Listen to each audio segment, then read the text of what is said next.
변하심이 없느니라. 아멘. 자, 오늘 이 아침에도 우리 주님으로부터 온 크신 은혜와 평강이 여러분들과 함께 하시길 바랍니다. 아멘. 감사합니다.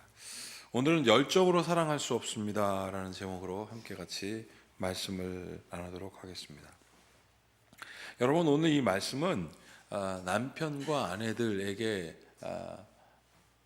하는 말로 많은 사람들에게 잘 알려져 있고요. 또 때로는 결혼식 주례할 때 이 말씀을 많이 인용하기는 합니다. 자, 18절과 19절이 바로 그건데, 아내들아 남편들에게 복종하라 그러면서 주 안에서 마땅하다라고 말하고, 19절에는 남편들아 아내를 사랑하며 괴롭게 하지 말라 이렇게 되어 있습니다. 자, 여기서 우리가 참 재미있는 말을 볼 수 있는데요. 18절에 보면 아내들에게 말하기를 복종하라 라고 얘기하였습니다. 누구에게 복종하라? 남편들에게 복종하라. 그러면 여러분, 이 말씀을 우리가 다르게 해석하면 어떻게 볼 수 있냐면, 복종 안 하니까 복종하라고 한 겁니다. 두 번째, 남편들은 아내를 사랑하며 괴롭게 하지 말라. 그 남편들이 아내를 괴롭게 했던 모양이에요. 그러니 사도 바울이 이 말씀을 적은 것입니다. 왜 이런 말씀의 배경이 있느냐면, 교회가 예수님의 은혜로 사람들이 모이기 시작했습니다. 남여 평등이 다 없어지고 위아래가 없어졌습니다. 당시에 여자는 사람으로 카운트하지도 않았다고 그랬지 않습니까? 여자들과 그리고 나이 많은 노인들과 어린이들은 사람으로 카운트하지 않았습니다. 장정들만 그렇게 했습니다. 자, 그런데 예수님께서 복음을 전하고 그 안에서 모두 다 한 형제요 자매고 위아래가 없다라고 말하니까 여성 지도자들이 막 나오기 시작한 거죠. 자, 그랬을 때 왜 꼭 남자만 해야 되느냐라는 이상한 마음들이 막 생긴 거죠. 그리고 남편들은 어떻게 합니까? 여성들에게 주장합니다. 하나님께서 남자부터 만들었다. 너희들은 내 소유다. 갈비뼈. 막 이러면서 실제로 그런 일이 있었습니다. 교회 안에서. 그러면 이거 왜 이런 일이 일어났을까요? 잘못된 열정 때문에 그렇습니다. 교회를 열심히 섬기고 싶었던 거죠. 예수님께서 말씀하셨잖아. 다 똑같다고 그래서 남자와 여자가 어디 있고 내 여자가 지도자라면 어떻고 막 그것 때문에, 그건 예수님 복음하고 아무 상관없는 일이거든요. 여러분, 그런데 여기서 우리가 주의해서 보아야 될 것은 남편과 아내에게만 나오지 않고요. 20절 함께 같이 읽어보겠습니다. 자녀들아 모든 일에 부모에게 순종하라. 이는 주 안에서 기쁘게 하는 것이니라. 이렇게 되어 있습니다. 자, 그러면 제가 오늘 말씀을 나누면서 그 당시에 여성들이, 아내들이 남편들에게 복종하지 않았나 보여요. 또 남편들이 아내를 괴롭혔나 봐요. 이렇게 시작했었습니다. 그런데 거기에만 초점 맞추면, 제가 여러분들과 함께 나누었지만 당시 상황이 어떻고 막 이렇게 빠질 수가 있거든요. 근데 그렇게만 빠지면 절대 안 됩니다. 오늘 성경에서 중요하게 얘기하는 것은 바로 우리가 함께 같이 읽었던 건 자녀들도 얘기한 거예요. 여러분, 하나님께서 완성하신 것 중에 가장 하나님의 모양을 잘 닮아서 하나님께서 하나님의 나라를 이루신 극치가 있습니다. 교회일까요? 가정일까요? 가정입니다. 하나님께서 가정을 이루게 하셨어요. 남자와 여자를 만드시고 서로 정말 사랑하셔서 자녀를 낳으시고, 그 자녀를 낳으셔서 하나님도 다윗을 통해서 뭐라고 깨닫게 하셨습니까? 오늘날 내가 너를 낳았다 그랬거든요.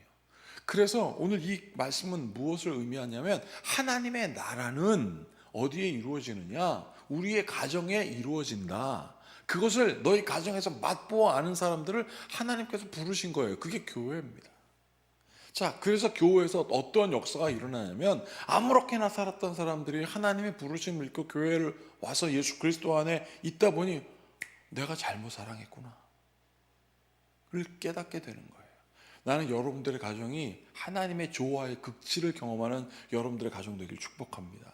그리고 그것을 기도해야 돼요. 하나님, 우리 가정이 조화롭게 하여 주시옵소서.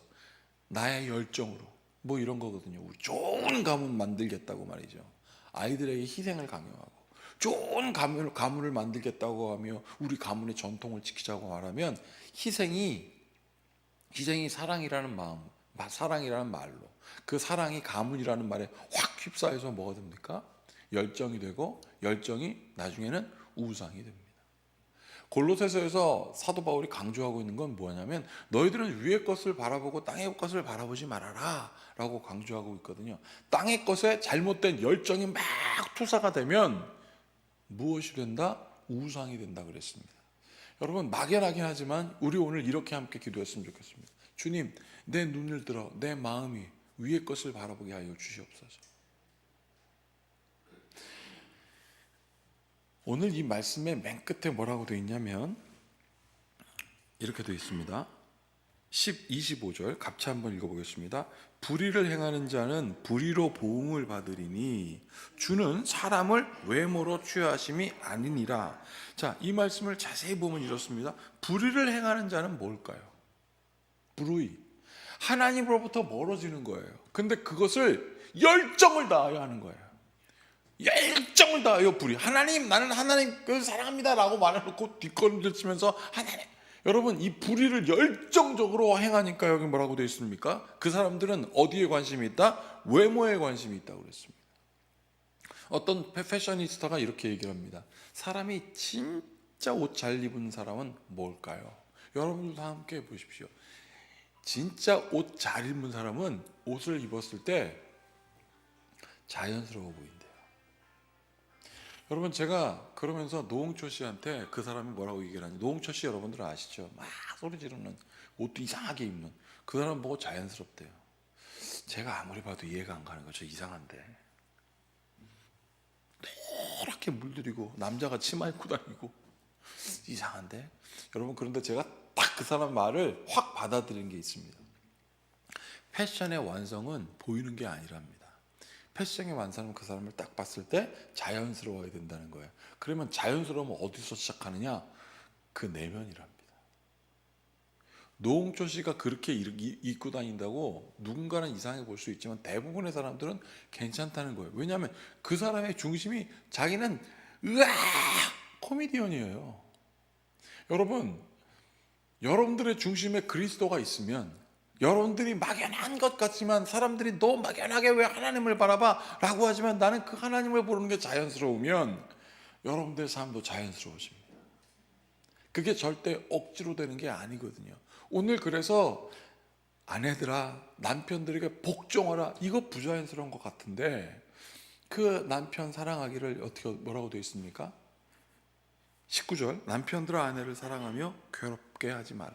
이 사랑을 아가페 사랑이라고 써 있습니다. 조건이 없는 거예요. 아내에게 조건 없는 거예요. 그러면 자녀들은 자연스럽게 어머니가 아버지를 정말 사랑으로 섬기고 아버지가 아내를 정말 조건 없이 사랑하는 모양을 보니까 자연스러운 열매가 나오는 것입니다. 그게 바로 여기 자녀들아 모든 일에 부모에게 순종하라. 나는 여러분들을 통하여 우리 자녀들이 순종을 배우기를 축복합니다. 이 순종은 영어로는 obey라고 되어 있는데 obey가 다른 말로 복종이란 뜻이거든요. 부모가 완전하기 때문에, 부모가 온전하기 때문에 나는 부모의 뜻을 따르지 않을 수 없는 것입니다. 자, 그러면서 21절 뭐라고 되어 있습니까? 제가 그래서 오늘 설교 제목을 열정으로 사랑할 수 없다라고 얘기하고 있습니다. 자, 아비들아, 21절, 아비들아 너희 자녀를 노엽게 하지 말라, 낙심할까 아니라. 잘못된 열정으로 막 너 이렇게 한 사람라고 하면 아이들이 나중엔 뭐가 됩니까? 낙심한대요. 이게 분노가 아닌 거예요. 그냥 낙심. 아유, 나는 잘못된 인생이구나. 그럼 아빠가 그냥 시키는 거로 해야지. 이거는 복종이 아닙니다. 그 다음에 22절 이렇게 되어 있습니다. 종들아 모든 일에 육신의 상전들에게 순종하되, 여기가 중요한 얘기가 나오죠. 사람을 기쁘게 하는 자와 같이 눈가림만 하지 말고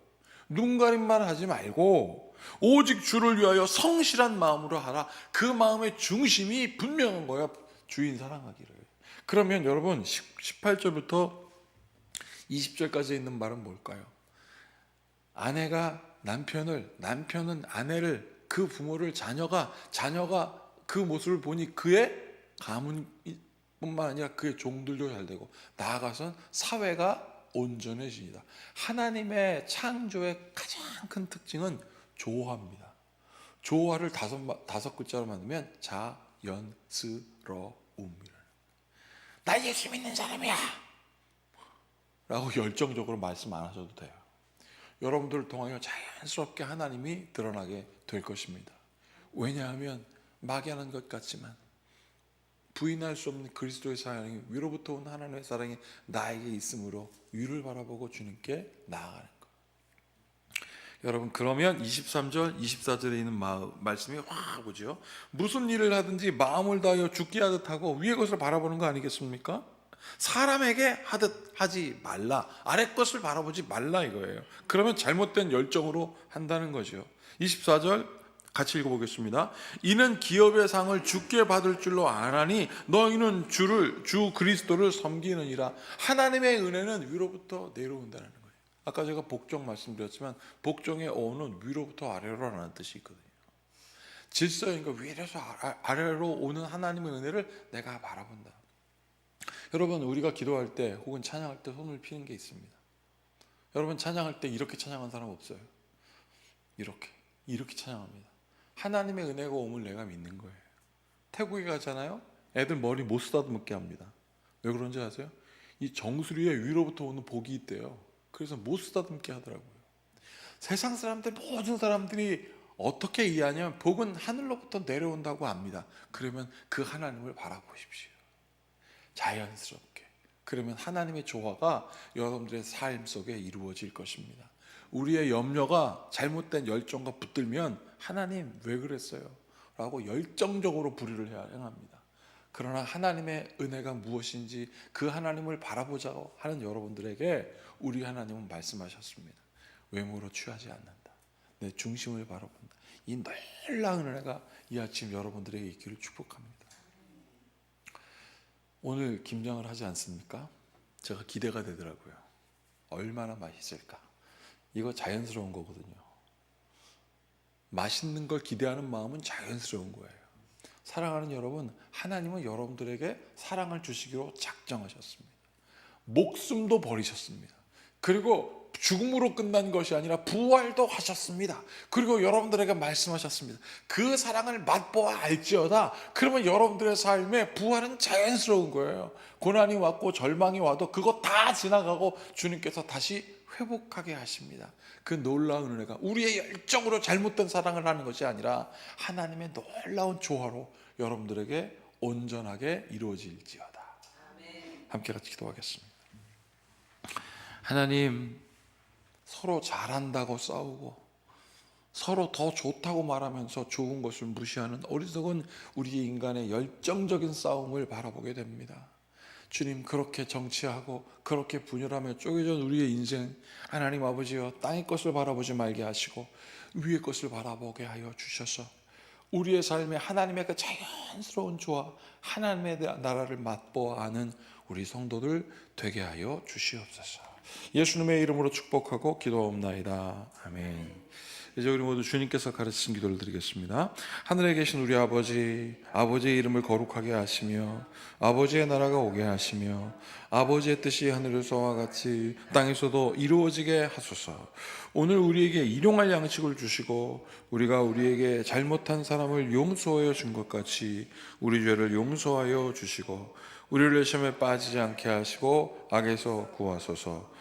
나라와 권능과 영광이 영원히 아버지의 것입니다. 아멘. 자, 이 기도회를 마치겠습니다. 오늘 이렇게 교회 김장을 위해서 섬기러 오신 여러분들의 손길을 통하여 맛있는 김장이 이루어지고 또 오늘 또 우리 주민니티 사역이 있거든요. 그래서 우리 이 사역을 통하여 지역을 잘 섬기는 교회가 될 수 있도록 여러분 함께 기도해 주십시오. 기도하시겠습니다.